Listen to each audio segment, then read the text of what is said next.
బుచ్చిరెడ్డిపాలెం మండలంలో chicken waste మాఫియాలకు అడ్డు అదుపు లేకుండా పోతోంది. చికెన్ వేస్ట్ కోవూరు నియోజకవర్గంలో ఎక్కడా కూడా వాడరాదని ఎమ్మెల్యే వేమిరెడ్డి ప్రశాంత్ రెడ్డి స్పష్టం చేసిన నియోజకవర్గంలో ఎవరూ కూడా పట్టించుకోవటం లేదు.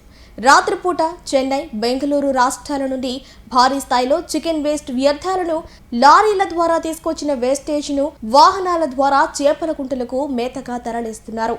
బుచ్చిరెడ్డిపాలెం మండలంలో చికెన్ వేస్ట్ మాఫియాలకు అడ్డు అదుపు లేకుండా పోతోంది. చికెన్ వేస్ట్ కోవూరు నియోజకవర్గంలో ఎక్కడా కూడా వాడరాదని ఎమ్మెల్యే వేమిరెడ్డి ప్రశాంత్ రెడ్డి స్పష్టం చేసిన నియోజకవర్గంలో ఎవరూ కూడా పట్టించుకోవటం లేదు.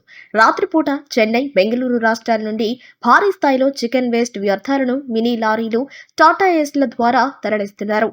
అలా తరలిస్తున్న 3 టాటా ఏస్ వాహనాలను తెలుగుదేశం పార్టీ నాయకులు పెనుపల్లి దామరపడుగు వద్ద అడ్డుకుని వాహనాలను స్థానిక పోలీస్ స్టేషన్ కు అప్పచెప్పారు. పోలీసులు చికెన్ వేస్ట్ తరలిస్తున్న యజమానులపై కేసు నమోదు చేసి చికెన్ వేస్ట్ ను పెన్నా పరివాహక ప్రాంతాలలో నిర్వీర్యం చేశారు.